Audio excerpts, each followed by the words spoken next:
आज के इस वीडियो में हम बात करेंगे सस्पेंड, बर्खास्त, निलंबित या निलंबन और लाइन हाजिर के बारे में। प्रायः आप इन शब्दों से रूबरू होते हैं लेकिन इनका मतलब आप नहीं समझते हैं। जैसे कहीं कोई दंगा फसाद होता है, कोई अगर अपराध होता है तो वहाँ पर सुनाई पड़ता है कि इस केस के लिए, इस काम के लिए वहाँ के जो पुलिसकर्मी हैं उनको निलंबित कर दिया गया है, या फिर कोई छोटी घटना होती है तो उसमें पुलिसकर्मियों को लाइन हाजिर कर दिया गया है। लेकिन इसका मतलब क्या होता है आप सुनते हैं लेकिन जानते नहीं। चलिए बात करते हैं। इंटरनेट स्रोत के माध्यम से प्राप्त जानकारी के अनुसार हमने गूगल पर सर्च किया बर्खास्त की परिभाषा, तो जहां पर हमें मिला है कि सरकारी नौकरी में बर्खास्त एवं निलंबित का क्या अर्थ है। इसका मतलब ये है कि शासकीय सेवाओं से पूरी तरह से निकाल दिया जाना, ये बर्खास्तगी की मेन परिभाषा है।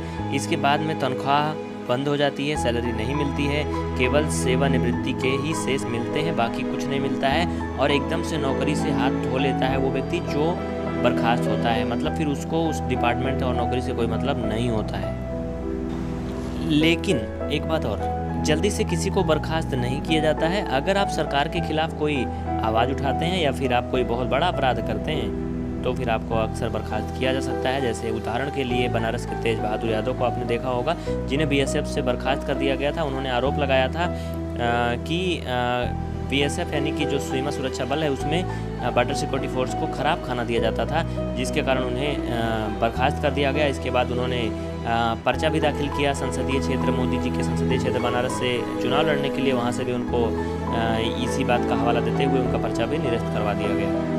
तो ये होता बर्खास्त का मतलब कि एकदम से नौकरी से निकाल देना। अभी हाल ही में आपने देखा होगा, दूसरे शब्द के बारे में अगर बात करें तो कानपुर की घटना, जिसमें आपने देखा होगा दुबे जी को लेकर के कितनी बड़ी मतलब बात बढ़ गई थी। विकास दुबे के इस कांड ने 8 पुलिसकर्मियों को शहीद कर दिया था।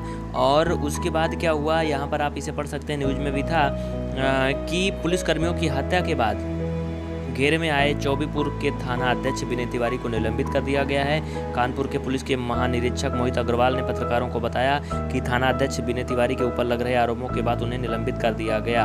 इनके ऊपर आरोप क्या लग रहे थे आप सभी जानते हैं। ये पुलिस डिपार्टमेंट की सारी सूचना को विनय दुबे के पास तक भेजते थे। जब पुलिस की टीम विनय के यहाँ छापा मारने, विकास दुबे के यहाँ छापा मारने गई तो इन्होंने, ऐसा माना जाता है, ऐसा आरोप लगाया गया है कि इन्होंने वो सारी जानकारी विकास दुबे को पहले से बता दिया था, जिसके कारण वो पहले से ही अपनी फोर्स को तैनात कर लिया था, अपने गुर्गों को। और जैसे ही पुलिसकर्मी वहाँ पहुँचे उनके ऊपर ताबड़तोड़ गोलियाँ चली और फिर 8 पुलिसकर्मी वहीं पर शहीद हो गए।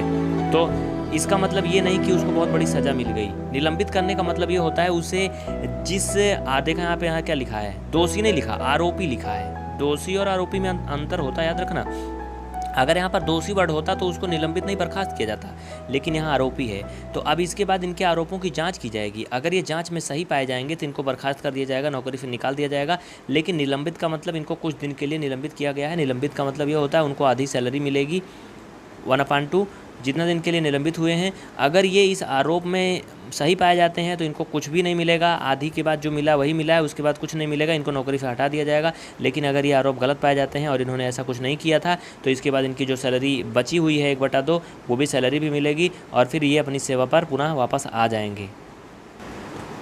वीडियो ज़्यादा बड़ा ना हो इसलिए हमने छोटा करने का कोशिश किया है। अगर आप ज़्यादा डिटेल में कुछ जानना चाहते हैं तो आप कमेंट करके बताइए, हम आपको वो भी दिखाएंगे। लाइन हाजिर का मतलब क्या होता है आपने सुना होगा प्रायः कि प्रयागराज शहर में फलाना थाना के अंतर्गत आने वाले पुलिसकर्मियों को लाइन हाजिर किया है। कौन किया है? एसएसपी ने लाइन हाजिर किया है, पुलिस अधीक्षक ने लाइन हाजिर किया है। इसका मतलब क्या होता है? इसका मतलब ये होता है कि पुलिस लाइन में स्थानांतरण करना, बस इससे ज़्यादा कुछ नहीं होता है। ये वैसा ही है जैसे एक थाने से दूसरे थाने, एक चौकी से दूसरी चौकी के तबादला हो जाए बस, और एक जिम्मेदारी से दूसरी जिम्मेदारी सौंप दी जाए। मतलब यहाँ खा रहे हो बेटा, यहाँ गड़बड़ कर रहे हो, जाओ दूसरे जगह वहाँ खाओ, यहाँ मत खाओ।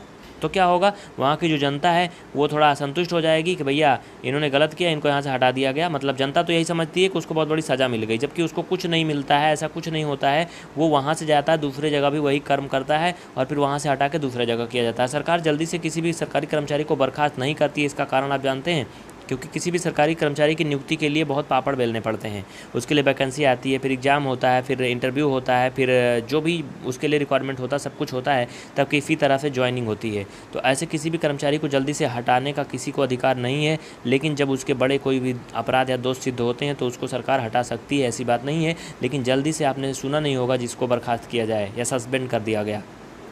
आप अक्सर यही वर्ड सुनते हैं। और हाँ, जो मीडिया की बात है, मीडिया की बात तो कतई मत करिए। मीडिया तो क्या बोलती है, सस्पेंड भी बोलती है, बर्खास्त भी बोलती है, निलंबित भी बोलती है। एक ही घटना के लिए वो एक ही व्यक्ति के लिए तीनों शब्द का इस्तेमाल करती है। तो मीडिया वाले जो हैं उनकी बात पर बिल्कुल मत जाइए, क्योंकि कानपुर की जो घटना हुई थी अभी हाल ही में, एक कौन सा वो नाम था जिसको मतलब क्या किया था उन्होंने, अपहरण किया था, संजीत यादव। जी हाँ, ये पिक्चर तो आपने देखी होगी, ये फ़ोटो आपने देखी होगी। संजीत की बहन रो रो के बोल रही थी कि 30 लाख रुपए भी पुलिस ने दिला दिए अपहरणकर्ताओं को, लेकिन फिर भी उन लोगों ने संजीत को मार दिया। और ऐसा भी बताया जा रहा है कि पुलिस वालों ने पैसा ले लिया या फिर अपहरणकर्ताओं ने ले लिया, किसने ले लिया, लेकिन इसकी कोई भी भनक नहीं लगी अभी तक। और सरकार क्या करती है, अपनी किरकिरी से बचने के लिए पुलिसकर्मियों को निलंबित कर देती है। यहाँ पर कानपुर में तो आईपीएस अपर्णा गुप्ता को भी निलंबित कर दिया गया है। तत्कालीन डिप्टी एसपी मनोज गुप्ता, पूर्व प्रभारी निरीक्षक रणजीत राय, चौकी इंचार्ज राजेश कुमार समेत 11 पुलिसकर्मियों को निलंबित कर दिया है। निलंबित करने का मतलब लोग समझते हैं कि उनको बहुत बड़ी सज़ा मिल गई है, जबकि उनको कुछ भी नहीं हुआ है। वो कुछ निश्चित समय के लिए निलंबित होते हैं, उसके बाद उसकी जाँच होती है कि हाँ उन्होंने गलत किया था कि नहीं किया था, और जाँच सही पाए जाने के बाद उनको क्या किया जाता है, सज़ा मिलती है। लेकिन आप सुने होंगे, ये भी आप देखते हैं कि कोई भी घटना सिर्फ 2-3 दिन तक चर्चा में रहती है, उसके बाद लोग उसको भूल जाते हैं। जिनको निलंबित किया गया है उसको जांच हुई, क्या हुआ, क्या मामला हुआ, क्या आया, कुछ मीडिया में बाद में शो नहीं करता है। यानी अधिकांश ऐसा होता है भारत में 80% कि वो कर्मचारी फिर से अपने ड्यूटी पे आ जाते हैं, सब काम वैसे चलने लगता है, फिर वो कहीं दूसरी जगह उसी घटना को उसी तरह अंजाम देते हैं, फिर यही होता है। और इसी वजह से भ्रष्टाचार 100% चरम पर पहुँच रहा है। अपने विचारों को फिलहाल कमेंट करके बताइएगा। अगर हमारी बात से किसी को ठेस पहुंचा तो उसके लिए माफ़ी चाहते हैं, लेकिन ये वास्तविक हकीकत है भारत की।